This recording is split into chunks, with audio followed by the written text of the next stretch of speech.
Hello my dear students, welcome to my channel Triyasha study centre. Friends, তোমরা যারা একাদশ শ্রেণীতে পড়ছো, ক্লাস 11 পড়ছো, তোমাদের আজকের ইংলিশের একটি গুরুত্বপূর্ণ লাস্ট সাজেশন যাচ্ছে দ্য বেঙ্গল সেলার্স থেকে লাস্ট সাজেশন যাচ্ছে 4 অপশন এমসিকিউ এবং ফিল ইন দ্য ব্ল্যাঙ্কস, এই দুটি যাচ্ছে। তারপরে আমি আরও একটি এর থেকে ভিডিও তোমাদের দেব, যেটি তোমরা একেবারে লাস্ট মিনিট সাজেশন হিসেবে তোমরা সেটা অ্যাকসেপ্ট করবে। বন্ধুরা, তোমরা যারা চ্যানেলটি সাবস্ক্রাইব করোনি অবশ্যই তোমরা চ্যানেলটি সাবস্ক্রাইব করে নাও এবং বন্ধুদেরকে লিঙ্ক বেশি বেশি করে শেয়ার করো। এখন থেকে তোমরা প্রত্যেক দিন 3 থেকে 4টি করে ভিডিও পার ডে তোমরা পেয়ে যাবে, শর্টস এবং লং ভিডিও ধরে তোমরা 3টি থেকে 4টি ভিডিও তোমরা পেয়ে যাবে।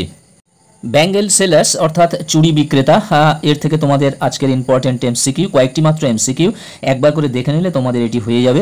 দেখতে পাচ্ছ পোয়েম দ্য বেঙ্গল সেলার্স, এর কবি হলেন সরোজিনী নাইডু।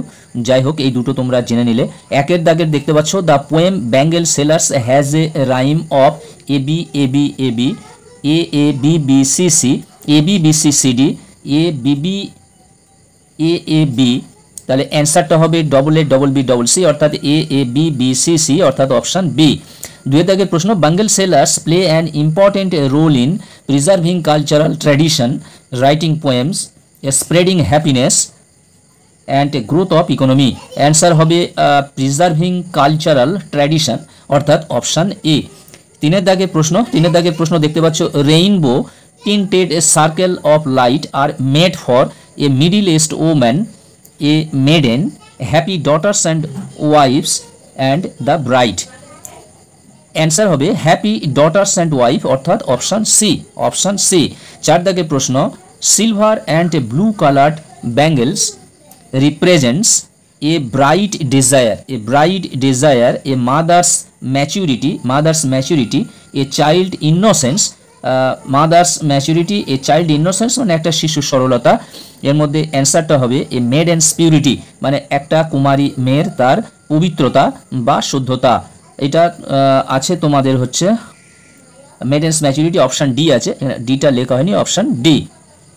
তারপর দেখতে পাচ্ছ 5 দাগের প্রশ্ন হলো green bangles resembling newborn leaves represents. এটা কি প্রকাশ করে? নিউবর্ন লিভ কথাটা থেকে freshness and beauty, chastity and purity, peace and harmony, happiness and prosperity. Answer হবে ফ্রেশনেস অ্যান্ড বিউটি অর্থাৎ অপশান এ। 6 দাগের প্রশ্ন the word that is used to describe the colours of the bangles associated with love and passion. Answer হবে blue, red, yellow, purple. অর্থাৎ the word is used, এই শব্দটি ব্যবহার করা হয়েছে টু ডেসক্রাইব দ্য কালার্স, যে কালারের বর্ণনা করার কথা এখানে বলেছে যে ব্যাঙ্গলস অ্যাসোসিয়েটেড, এই চুড়িগুলো জড়িত আছে উইথ লাভ অ্যান্ড প্যাশন, ভালোবাসা এবং প্রেমাবেগ, এর সঙ্গে যে কালারের চুড়ির জড়িত আছে সেটি হলো রেড অর্থাৎ অপশান বি।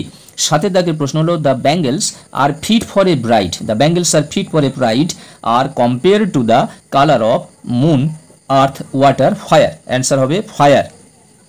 মানে একটা কোণে যখন বিয়েতে বসে তখন তাকে কোণে বলা হয়। এই কোণের যে চুড়ির কথা বলা হয়েছে বিয়ের সময় কোন কালারের মতো চুড়ির রং হয়ে থাকে অর্থাৎ ফায়ার, আগুনের মতো। 8 দাগের প্রশ্ন the radish bangles are compare to, মূলোর মতো যে চুড়িগুলো আছে সেটা তুলনা করা হয়েছে কার সঙ্গে? Sunlit corn, marriage fire, new born leaves, birds that dreams. Answer হবে ম্যারেজ ফায়ার। 9 দাগের প্রশ্ন a bangles that are purple and gold flecked grey. Purple মানে কি? বেগুনি, এবং গোল্ড ফ্লিকড গ্রে অর্থাৎ গোল্ড মানে সোনালি রঙের ওপরে টিপ দাগ আর কি, এইরকম ফ্লিকড দাগ কাটা যে ধূসর রঙের চুড়ি। The bride, happy daughters and wives, a middle aged woman, a maiden. এখানে বলা হয়েছে এ মিডিল এজড ওম্যান অর্থাৎ মধ্যবয়সী স্ত্রীলোকের কথা বলা হয়েছে। 10 দাগের প্রশ্ন bangles that are like sunlit corn are made for the bride, a maiden, a happy daughters and wives, a middle aged woman. Bangles that are like sunlit corn. Sunlit corn মানে শস্য ক্ষেতের যখন সূর্যের আলো পড়ে সেই সময়ের যে রঙের কথা বলা হচ্ছে সেরকম ধরনের চুড়িরা, সেই রকম ধরনের চুড়িগুলি পরে থাকে। Happy daughters and wives, a maiden, a middle-aged women and the bride. Answer হবে দ্য ব্রাইড। এরপরে দেখো ফিল ইন দি ব্ল্যাঙ্কস, এটা তোমাদের হয়ে গেল, এটি তোমাদের হয়ে গেল এমসিকিউ, 4 অপশান এমসিকিউটা হয়ে গেল। এবার তোমাদের শূন্যস্থানের কথা বলা হয়েছে। শূন্যস্থান দেখতে পাচ্ছ যে ব্যাঙ্গেলস আর মিন্ট হ্যাপি, আমি এখানে অপশান পড়ছি না তাহলে ভিডিওটা অনেক লং হয়ে যাবে। আর happy dash and happy dash, answer হবে মেডেন্স আর bride, maidens, happy maidens and happy bride.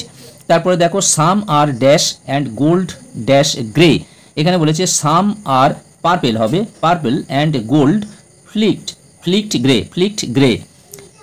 তারপরে 13 দাগের প্রশ্ন অর্থাৎ শূন্যস্থান, some bangles are like the dash of her dash fire, answer হবে flame of her marriage fire, flame of her marriage fire. একটাতে হবে ফ্লেম এবং এখানে হবে ম্যারেজ। তোমরা পদ্যটি ভালো করে পড়বে, কবিতাটা ভালো করে পড়বে, পড়লে দেখবে লাইন থেকে এরকম শূন্যস্থান তোমাদের কিন্তু 2-1টা থাকতে পারে, কেন থাকবে। Some bangles are like dash of sunlit dash, তাহলে অ্যান্সারটা হবে প্রথমটা হবে ফিল্ডস অফ সানলিট কর্নস, এখানে হবে ফিল্ড, এখানে হবে কর্নস। তারপরে দেখো লাস্ট প্রশ্ন বলেছে some bangles are silver and dash as mountain, এখানে হবে ব্যাঙ্গেলস আর সিলভার অ্যান্ড হবে blue as the mountain mist, mist মানে হালকা কুয়াশা এবং ব্লু। এই ছিল তোমাদের শূন্যস্থান, এই কটি শূন্যস্থান ছিল। এবার তোমাদের একটি মাত্র আজকের ম্যাচিং দিয়েছি, দেখতে পাচ্ছ কলমে কলম বি, কলম এতে হলো এটা সাজানো আছে, দেখতে পাচ্ছ with answer. Silver and blue bangles এটা কাদের জন্য প্রযোজ্য, suitable for a maiden. Yellow and red bangles, হলুদ এবং লাল ব্যাঙ্গেলস এটা কাদের জন্য প্রযোজ্য, সুইটেবল ফর এ ব্রাইট একটা কনের জন্য প্রযোজ্য। পার্পেল অ্যান্ড গ্রে ব্যাঙ্গেলস, বেগুনি এবং গ্রে ধূসর ব্যাঙ্গেলস এটা কাদের জন্য প্রযোজ্য, সুইটেবল ফর এ মিডিল স্টোম্যান মানে মধ্যবয়স্কা মহিলাদের জন্য। ব্রাইট অ্যান্ড রেনবো টিন্টেড এটা হবে suitable for happy daughters and wife's. বন্ধুরা আজকের এই রইল ছোট্ট ভিডিওটি, তোমরা কালকে 4 থেকে 5টি তোমরা শর্টস পাবে, অবশ্যই করে পাবে। এই কদিন তোমাদের ঘন ঘন খুব ভিডিও তোমাদের যাবে ছোট বড় করে, তোমরা অবশ্যই চ্যানেলটি সাবস্ক্রাইব করে নাও, বন্ধুদেরকে লিঙ্ক বেশি বেশি করে শেয়ার করো। তোমাদের সকলকে অসংখ্য ধন্যবাদ জানিয়ে আজকের ভিডিওটি শেষ করলাম। তোমরা সবাই ভালো থাকবে, সুস্থ থাকবে, তোমাদের জন্য রইল শুভকামনা।